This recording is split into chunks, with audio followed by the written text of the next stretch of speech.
Good evening, everybody. And breaking tonight, what may become a constitutional confrontation over the lawful and proper leader of the Consumer Financial Protection Bureau. President Trump appointed Mick Mulvaney to the job. An Obama leftover and deep stater is now, however, suing the Trump administration, seeking to usurp the president's executive power and, in effect, overturn part of the legitimate government of the United States and take over the Consumer Financial Protection Bureau. And she is doing it with the full support of Democratic Party leaders and the obvious acquiescence of the Republican establishment. We take all of that up tonight with Greg Jarrett and Chris Farrell here in just moments. Also tonight, Democrats are under fire. Congressman John Conyers stepping down as ranking member of the House Judiciary Committee amid allegations of sexual harassment. But Congressman Conyers has the surprise support of House Minority Leader Nancy Pelosi, who is defending Congressman Conyers as an icon, which in Pelosi's mind apparently means he's above the law and to be judged by a far different, far lower standard than mere Republicans or any other citizen, not a leftist or a Dem. Among the protected group of nearly entirely leftists is, of course, Senator Al Franken, who has now apologized for allegedly groping women. But the senator is not resigning. He is instead vowing to learn from his mistakes. Perhaps Senator Frankenstein, as President Trump calls him, has found the path forward for Judge Roy Moore, who has only to learn. We'll explore the possibilities, and we take it all up here tonight. Our top story: we've entered an entirely new phase of the left's so-called resistance to the Trump presidency. It is now a clear and obvious attack of the deep state and the left on our Constitution and our government. A clear, open revolt against the lawful federal government, and the subversion of the Trump administration is in high dudgeon. An Obama appointee with the full support of the Democratic Party leadership is trying to interfere with the duly authorized actions of this administration. Her name is Leandra English. She claims she's the rightful acting director of the CFPB and has the temerity to sue the Trump administration in an effort to prevent President Trump from appointing White House Budget Director Mick Mulvaney to the job. Fox News correspondent Kristen Fisher now has the latest on what may well be an historic confrontation between the left, the deep state, and our Constitution. Lou, these two dueling directors have been battling it out all day long, using tweets, emails, lawsuits, even donuts as weapons. It's a power struggle that would make an episode of The Apprentice seem tame. White House Budget Director Mick Mulvaney named acting director of the Consumer Financial Protection Bureau on Friday by President Trump versus Leandra English, named to the same post by the agency's outgoing Obama-era director, Richard Cordray. Come Monday morning, no one knew who was really in charge of the nation's top consumer financial watchdog agency. Mulvaney's team fired off the first shot with this picture of him before 8 a.m., sitting in the director's office, already hard at work as acting director at CFPB. He later said, "My name's on the door now." But just minutes later, English sent an email to staff saying she was in charge. It was signed acting director. That prompted Mulvaney to send out his own email, instructing staffers to please disregard any instructions you receive from Miss English in her presumed capacity as acting director, adding, please stop by the 4th floor to say hello and grab a donut. An empty donut box, an olive branch to the staffers of an agency Mulvaney once voted to get rid of when he was in Congress and called a joke less than a year ago. Do you still believe that CFPB is a sad, sick joke? Yes, sir, I do. Today, Mulvaney said he'd still get rid of it if he could, even as he tries to lead it. Other agencies can probably do this job just as, or if not more effectively. English is now suing the Trump administration, but today the White House press secretary said the takeover is already complete. Director Mulvaney has taken charge of that agency, and he has the full cooperation of the staff. The CFPB was established by former President Barack Obama as part of the Dodd-Frank reforms in the wake of the 2008 financial crisis. The Consumer Financial Protection Bureau will be a watchdog for the American consumer. By his side, Senator Elizabeth Warren, who's become one of the CFPB's biggest champions. This afternoon, she met with English on Capitol Hill. She was also clearly on the president's radar at an event to honor Native American war heroes. We have a representative in Congress who they say was here a long time ago. They call her Pocahontas. Warren called it offensive. It is deeply unfortunate that the President of the United States cannot even make it through a ceremony honoring these heroes without having to throw out a racial slur. To which the White House press secretary said, I think what most people find offensive is Senator Warren lying about her heritage to advance her career. all of this happening on a day when tax reform should be front and center. After meeting with members of the Senate Finance Committee, President Trump remained confident that he'd be able to keep his promise to the American people and give them tax cuts in time for Christmas. I think the tax bill is going very well. We had a meeting on it today. It's going to be a tremendous tax cut, the biggest in the history of our country. And over the last hour, a district court judge gave government attorneys a deadline, gave them until tonight to file their opposition to English's lawsuit. As for English's future at the CFPB, well, tonight government attorneys wouldn't give any assurances. Lou? Thank you very much, Kristen Fisher. Joining me now to examine the unconstitutional and anti-American actions of the Obama appointee, we're joined tonight by Chris Farrell, Director of Investigations and Research for Judicial Watch, and Fox News legal analyst Greg Jarrett. Good to have you both here, and let me start, Chris, with you, if I may. This is quite something to watch. You know, the Consumer Financial Protection Bureau become a plaything for the left. Why is this even an issue that the president doesn't have the power to appoint the head of an agency? It's not an issue. It's a publicity stunt. This is the left lashing out at the president. Lashing out?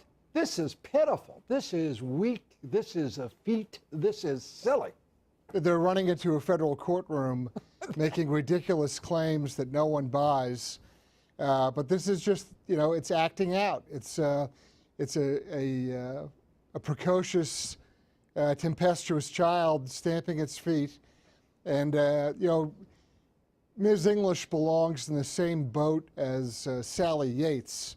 Perhaps they can spend Christmas together. Well, I mean, this is the sort of subversion of the Constitution that the left revels in.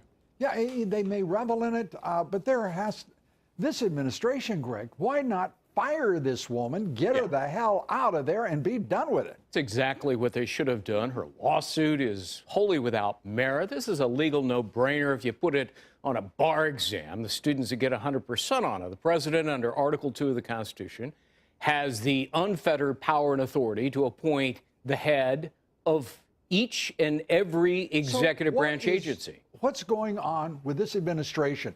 Because this is starting to look like an attempt to establish weakness rather than strength at a time when this president is being assailed from every quarter by the deep state, the Democratic Party, and, of course, the Republican establishment.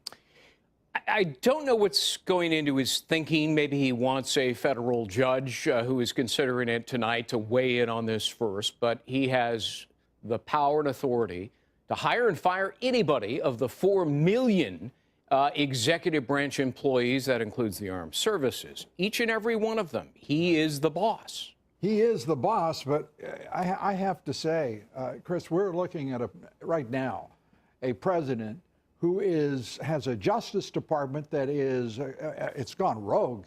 I mean, it is in absolute disarray.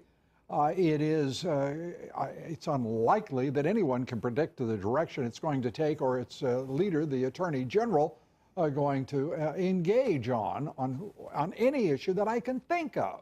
I've never seen the likes of it. There's two practical problems. Number one, the president, for whatever reason, decided to stoop to conquer, right? He joined the argument, which is an error. He should have simply shut down the operations of the Bureau. I mean, to give you an idea of how bad the CFPB is, just for a moment as an illustration, imagine HUD on crack. I mean, this is the kind of operation we have. It's unconstitutional. That is one of the ugliest images that you have come up with in our long association and friendship, I must say, Chris. It also happens to be accurate. The sad thing is that they've turned banks into utilities, and they've done everything they possibly can to, in some way, suppress capitalism. I mean, that's what this is all about. Remember, CFPB is the brainchild of Senator Warren. Right. This is something that FDR could have only dreamed of. Yeah, only dreamed of. A nightmare for so many. But we're also confronted with some practical issues, and amongst them now we learn the FBI did not inform, in one instance, the victims and the intended victims of Russian hacking, some 2,300 of them, who were being targeted by Russian hackers.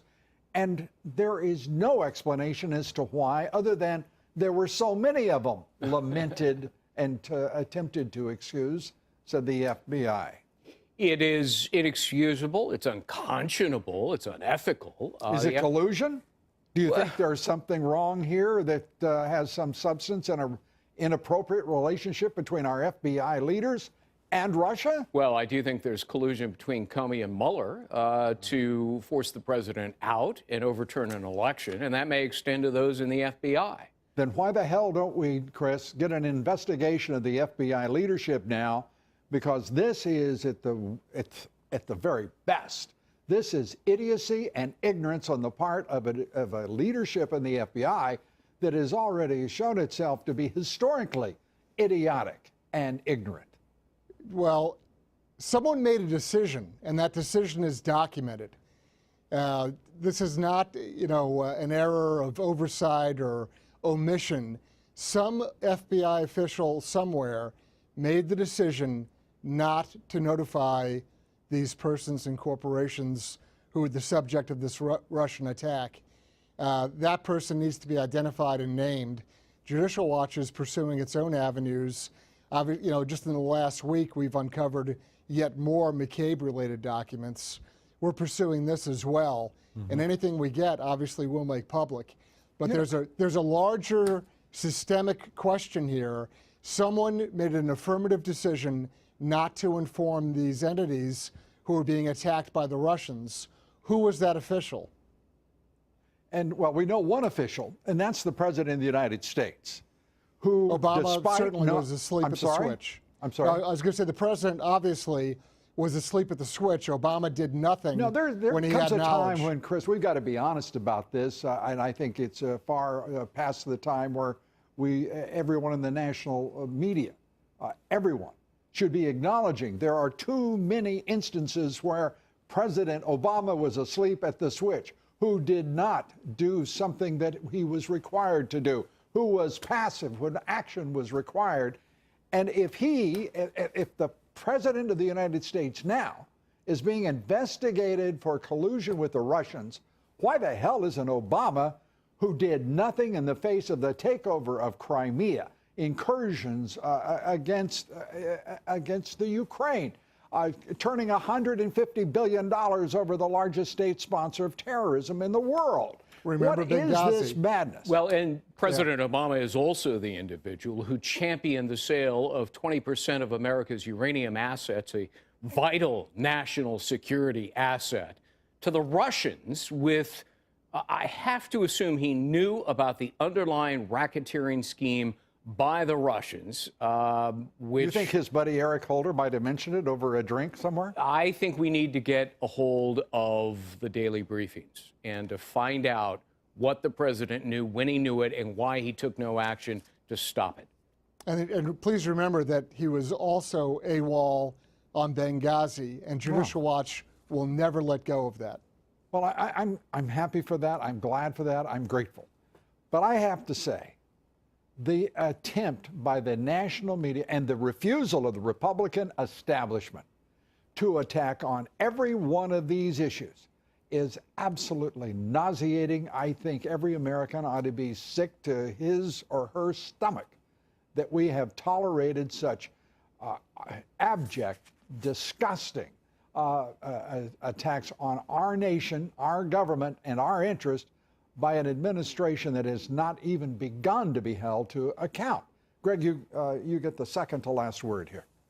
President Obama has a lot to answer for, and history will be writing endless chapters about his ineffectiveness and his willingness to look the other way when crimes are being committed. And it happened on his watch. When does he become an accomplice rather than a bystander who is just ignorant of what he is watching or so passive that he cannot bring himself to act? Well, I've argued that those who covered up the Uranium One deal, including Robert Mueller and Rosenstein, are complicit. Chris Farrell, you get the last word. Greg is 100% correct. But what's even more disturbing, while that's historical, how about the here and now? How about the thundering silence from the president's own party? Absolutely. The acquiescence of the GOP establishment, something to behold. Chris Farrell, Greg Jarrett, thank you both for being here. We appreciate it. Thanks, Lou. We're coming right back with much more. Stay with us. President Trump says it's a big week for tax cuts, and the pressure is on the Senate. It will be the biggest tax reduction in the history of our country. It'll bring jobs. It'll bring a lot of income coming into the country. But will Republican leadership be able to deliver the bill by Christmas? We take that up with Ed Rollins and Michael Goodwin. They know such things. And Democrat Al Franken says he's ashamed after facing sexual harassment allegations, but the senator is also not resigning. We'll have a full report on the sexual harassment allegations piling up on liberal creeps on the Hill next. Stay with us. Joining me now, Ed Rollins, chairman of the Great America PAC, Pulitzer Prize-winning columnist for the New York Post, Michael Goodwin, both Fox Business contributors, great Americans and good friends of the broadcast. Thank you. Good to see you here. Let's start, Ed, with what in the world? Why would you not, if you're President Trump, just fire these idiots who are defying law and his administration? Well, there's no rational reason that I could give other than I don't think the White House planned for this. I think this thing has been in play. It's been in the newspapers for weeks now, and they should have had a plan on day one, walked in and taken her out, lock her door, basically. Did you see? I mean, she looked like she was in costume and playing a part on a stage. Well, they are playing a part, and it's to do whatever they can to embarrass the administration. And the reality is the president has all the power to fire anybody in the government. I worked for a president that fired all the air traffic controllers after giving them lots of warning, and they wouldn't take it. I worked for Richard Nixon. By the way, who fired people have no idea who did not live in that moment. Yeah. What an astounding shock to not just our society, our culture, and the political system when President Reagan fired, what was it, 21,000 air traffic controllers. My gosh, and by the way, there was a loud hallelujah chorus that echoed across the nation when he did it. Well, it stopped all the municipal workers who were going to go on strike across the country from doing that. And set a tone. It's very important to set a tone. And I think and that's what, by the way, President Trump has not done. And I think we should identify that. No, he's had opportunity after opportunity to set the marker, strike the tone, Michael, and he has not done it.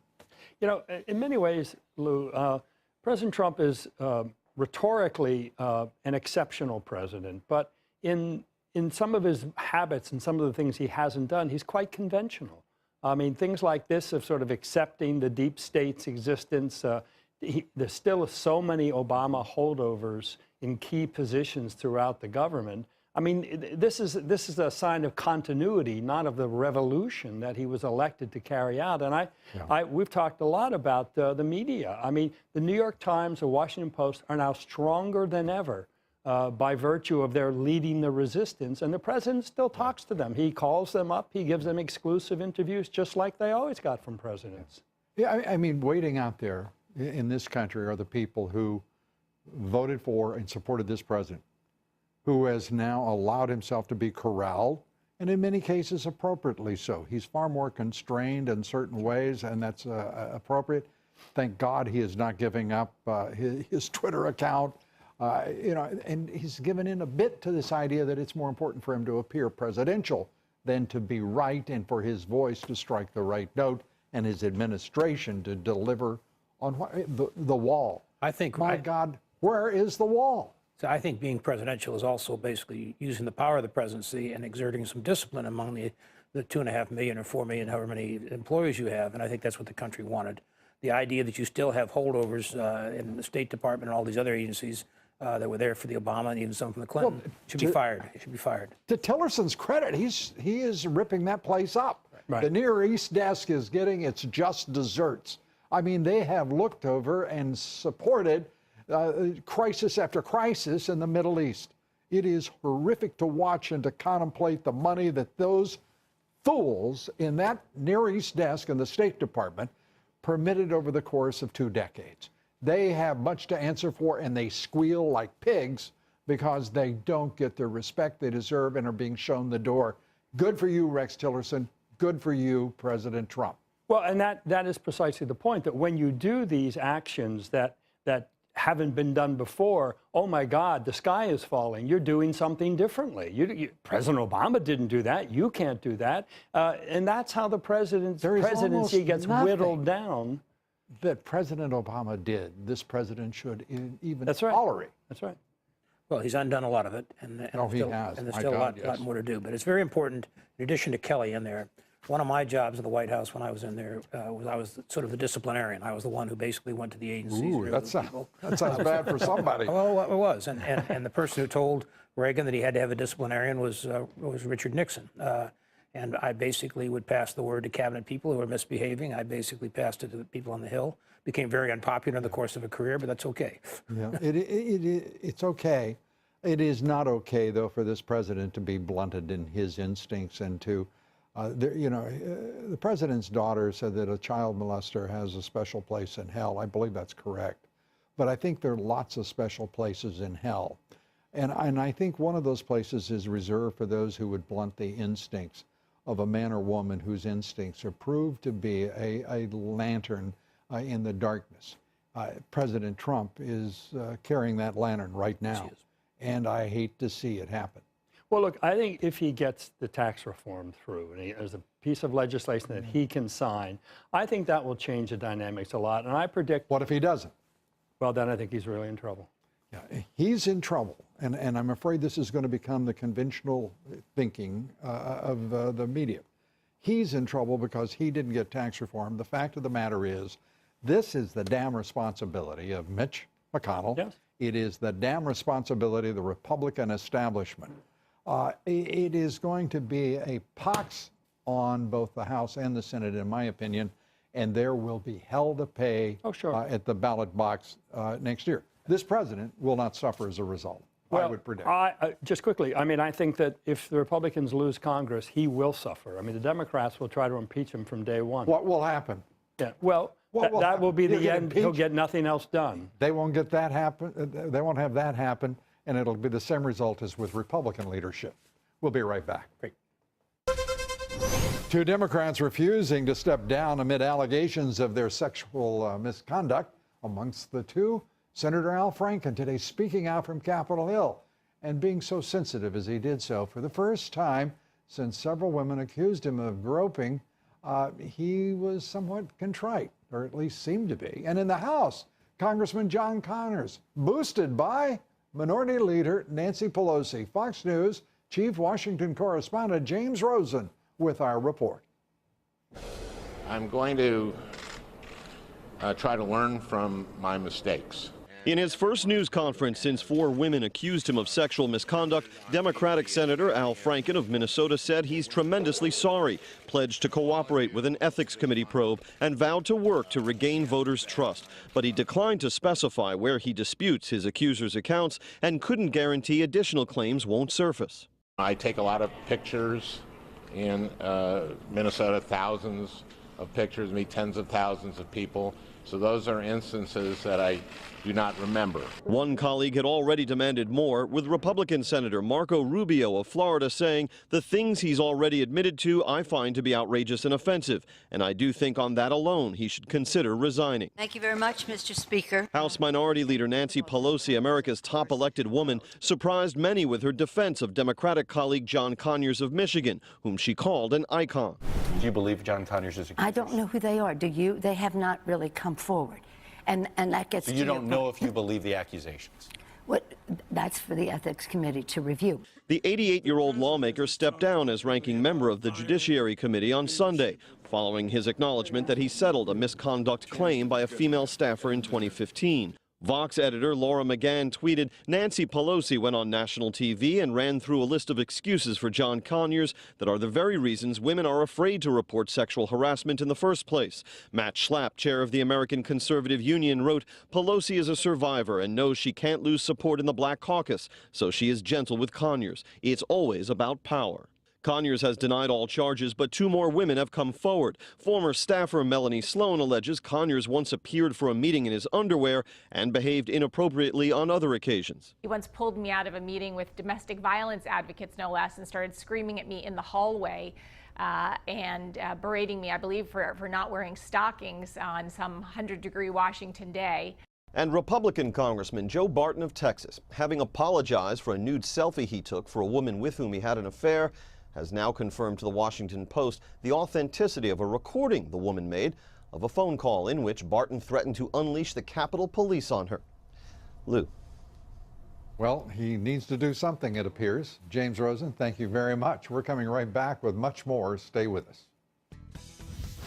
New reports the FBI failed to notify hundreds of government officials that Russian hackers were trying to break into their personal email accounts. Why didn't they notify them? Is the FBI involved in a cover-up? Is the FBI colluding with Russia? Could it be? We take up the alarming report with cyber expert Morgan Wright. And this motocross biker conquering and just tearing up the sand dunes of California's Mojave Desert. We'll show you the exhilarating video right here. Next, stay with us. We'll be right back. The big story of the day, the FBI deciding not to notify hundreds upon hundreds of American targets of Russian hackers. Joining us tonight is cybersecurity expert Morgan Wright. Morgan, good to have you with us. Of all of the stories we've reported on cyber attacks, hacking by Russians in foreign states, this one is the most troubling to me because it means the FBI decided not to do even the decent thing, which is to at least notify their fellow citizens that they're under assault by Russians. This was supposed to upset the Obama administration, wasn't it? Weren't they supposed to be concerned about Russian hacking? Yeah, you would think so, and you would think that at some point that there would be notifications there. Now, I can tell you, back in January, they cleaned some house. They've got a new person in charge of the criminal and cyber. Actually, it's a guy I know, Paul Abate. This guy's a decent guy. What happened before, I tell you, there was a lot of issues. Well, you're talking about the Trump administration now. I'm talking about the Obama administration when all of this took place. That's what I'm talking about. That's what I'm saying. They cleaned house right before the election, so there's some new people in there. The Trump administration. Well, actually, yeah, right after the election, they cleaned house. They've got some new people in there. Yes. And I'll tell you, part of the reason is that you got to have faith and confidence in the FBI. You have to know that they're out there to do the right thing. No, you don't have to, Morgan. I agree with you about everything. There is no reason for any American right now to have faith and confidence in the leadership of the FBI. Not talking about right now. What I'm saying is, for this to work, the people have to have faith, and for that to happen, you have to demonstrate trust with the American people. We're saying the same thing. Okay. Which is, yeah, and what happened was... Which is, don't trust them until they earn it. Yeah, well, we're going to have to see some things. Look, there's a lot of information behind here we don't know, but what we do know right now is that there's a lot of notifications that should have been made that weren't. There's a lot of active hacking. How many? Who knows? I mean, it's over 2,000. 2,000 Americans were under attack and weren't notified. Yeah, I would say it's probably going to be more than that. Never believe the first number that comes out, whether it's the data breach or these numbers. Well, wait a minute. Don't you trust the FBI? It's the number, yeah. Look, I trust a couple people. I trust some people in the FBI, but as an institution, there are some institutional problems inside the bureau, inside the Secret Service. You're being a sweetheart, Morgan. I got to be honest with you. I'm a former cop, Lou. You got to help me out, man. It's just like nobody I don't want to supports throw law people under the enforcement bus. more enthusiastically or absolutely than I do. But when you screw with the American people like the FBI leadership has done in this country for years, it is time for an accounting. It's time to clean house. And Comey was just the beginning. Well, and he should have been the beginning, and it still should not be the end at this point, because you've got to restore faith, confidence, and trust from the American people. And I agree with you. It's got to be demonstrated now through actions, not simply by somebody saying, here's what we did. One of the ways you get to the bottom of this is, what does the FBI know? How many other people were targeted? How were they targeted? Were they targeted in a coordinated campaign and attack against? We can't, excuse me. Yeah, we can't even get a straight answer from this FBI leadership on the hacking of the DNC. Why the Obama administration itself wants to know about supposed collusion between the Trump administration and the Russians, when that president didn't do a thing about the Russia's taking of Crimea, didn't do a thing about the known meddling by Russian hackers, state actors meddling in our elections. What is going on? Well, you hit upon it in your earlier segment when we started talking about things like the entrenched bureaucracy, the people you're talking about, the air traffic controllers. At some point, you got to clean house. What Tillerson is doing by getting rid of some of the folks, a lot of people may not like it, but you know something? That bureaucracy has been one of the biggest impediments to transparency, to accountability, to getting to the bottom of these answers, because there are people there who are only there to protect their job. They don't care about the outcome. What they care about is protection of their current status. The status quo has got to be there. And one of the ways you do that is you clean house. I've got to understand something. In your thinking, we got to straighten out the Near East desk, by the way, which has been responsible for, I consider, 20 years of conflict that's cost this country untold numbers of lives and wounded, plus $6 trillion. And we have to trust the FBI, trust them, and it's not appropriate to question the FBI. Morgan, we're at a time when we've got to question everything about this government. And Americans have got to get over the idea that they're going to sit here like fat, happy dopes and just take whatever is spooned out by the federal government and these two political parties. To me, it's a very simple solution. We got to take what Reagan said, but inverse it. He used to say trust but verify. Now I say we verify first, then we trust second. Once we can prove what's out there, then you start earning our trust back. I think we've gone too far down a path, Lou, to where the American people have lost confidence in so many things because we can't verify what's out there anymore. We have to take people at their word. Well, then we find out that word isn't accurate. It's not legitimate, or it was covered up, with some other things too. So I think we've got to take that same phrase, flip it around, and say, look, let's verify first, which means investigations, openness, transparency. Once we get to the bottom of this, was it 2,000 people? I guarantee it's probably more. It's more in the Uber data breach. It was more in the Equifax data breach. Never trust the first number that comes out. I don't. And I love the fact that in this course of this conversation, you and I conclude in agreement. Yes, sir, we do. All right. Morgan, thanks so much. Morgan Wright, appreciate it. Be sure to vote in our poll tonight. And the question is, do you believe any credible collusion investigation should begin at the doorsteps of the FBI and the Obama administration? I'll give you a hint about where I stand. Well, I guess I already did that. Cast your vote on Twitter at Lou Dobbs. Please roll the video now and watch as this motocross athlete conquers the breathtaking sand dunes of the Mojave Desert. Racing across the dunes, performing wheelies, remarkable jumps across those dunes. Spectacular, and it looks also like a lot of fun. Wow, spectacular stuff. Robert Mueller steps up pressure on a former Trump advisor amid growing serious questions about his character, his talent, and his conflicts. Byron York will join us here to take up the Mueller-driven witch hunt and much more. Stay with us. We're coming right back.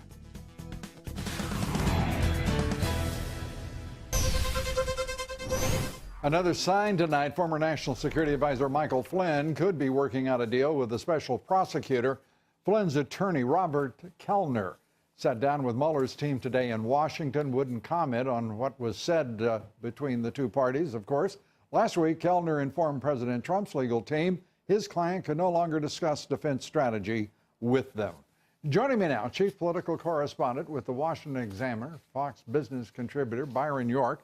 Byron, great to see you. We're going to spend some quality time together here tonight going through a number of these issues, and we're going to start with a column you wrote last week in which you talked about the FBI's inability to verify the so-called Trump dossier created by Fusion GPS and famously Christopher Steele, former intelligence operative for the British.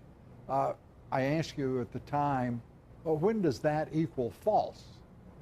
When does it equal false?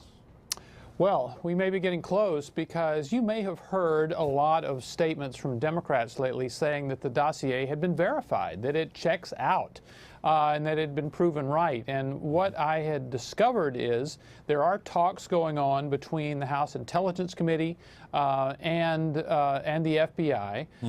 And one of the things the House Intelligence Committee asked in a subpoena on August 24th, they said, tell us everything you have done to try to verify and corroborate this dossier. And basically, FBI officials have told the House that they have not been able to dossier the substantive allegations in the dossier about collusion. Love this. The substantive allegations. Well, they have verified that Vladimir Putin is the leader of Russia. And Carter Page did visit, the sometime Trump aide did visit Russia in July of 2016. So, of course, there are facts in the dossier. But the radioactive allegations that, for example, the head of Russia's giant state-owned oil company offered Carter Page 19% of the whole thing in return for getting sanctions dropped. Those kind of substantive allegations of actual corruption and collusion, they haven't been able to verify. Haven't been able to verify, and the issue becomes, how in the world can the leaders of the House Intelligence Committee, the Senate Intelligence Committee, the Judiciary Committees of both houses, how can they continue with this? How can Mitch McConnell, the majority leader of the Senate, Paul Ryan, the Speaker of the House, by their acquiescence condone this continued hapless, absolutely pathetic so-called investigation of collusion on the part of the Trump administration when they all know that what they have constructed here is a farce? Well, I think you need to treat both houses differently. You do have this Senate investigation, a big kind of a bipartisan investigation. Sprawling seems to go in every direction. May I interject? Yeah. Richard Burr, the chairman of the Senate Intelligence Committee, is just a tool. He's a tool of Mark Warner, the ranking Democrat. Burr actually said to assembled press, I'd like to give you preliminary findings, but we have none. We have none because there are none. And then he said, we're, of course, with a wink and a just big old grin, said, we're going to expand the investigation after, 6 months.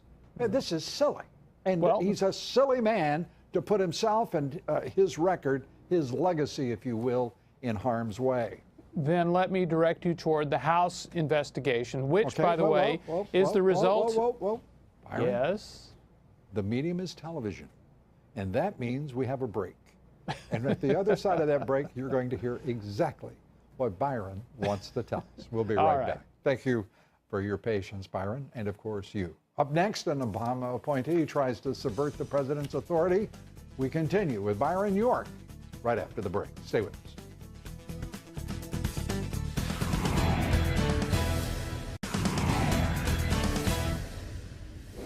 In our online poll last week, we asked you who's the bigger turkey, Paul Ryan or Mitch McConnell. I'm pleased to tell you we have a definitive answer tonight for you. Mitch McConnell, the runaway winner, 83 to 17%. Back with us, Byron York. Byron, as always, extraordinary reporting. And I just, as we wrap up on the deep state and leftist shenanigans, and of course the GOP establishment's alignment with them, where do you think this so-called collusion investigation goes, and how quickly? Well, you got 3 of them. The one to wrap up the quickest is going to be the House Intelligence Committee.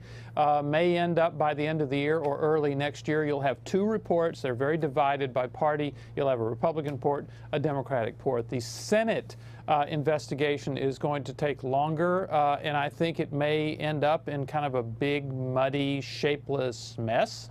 Don't know exactly if that's going to be the case, but I'm sure some Republicans would not be unhappy if that's the case. Yes. And then, of course, Robert Mueller, we don't know. We don't hear a lot, and he's the one who has the power to charge people with crimes. And he is the one who, of course, is the most deeply conflicted amongst them all, except for the conflicted Republicans who would wish this president as much frustration as possible, as you point out. Let's turn to, speaking of frustration, the Consumer Financial Protection Bureau and Ms. English, who decided that she wanted to be the acting director, and Cordray, now gone, appointed her. Mulvaney and the president said, not so fast. Yeah, what do you make of it? Well, this was really stunning, and the president has all the law on his side on this, so we just start out with that. But basically, if you look at the Office of Legal Counsel in the Justice Department, they did an opinion on this. And then if you look at the General Counsel of the CFPB, appointed by Richard Cordray, she said she agreed with the Justice Department on this. Yeah. And just well, thank God, because if there is a time that an acting director can be appointed by a departing director, then we're in a hell of a mess. Well, just think of it. It's the audaciousness of saying that the president shall appoint the director of this bureau unless the acting director disagrees, at which time the president has no authority over the matter. It doesn't make any sense, and it's not supported by the law. Are the will of the people, are just common sense? God bless us. And God bless this president for having the patience to put up with these fools. Now, please fire her. Please. Byron York, as always, instructive. Thank you so much for being with us. Thank you, Lou. Good night from New York.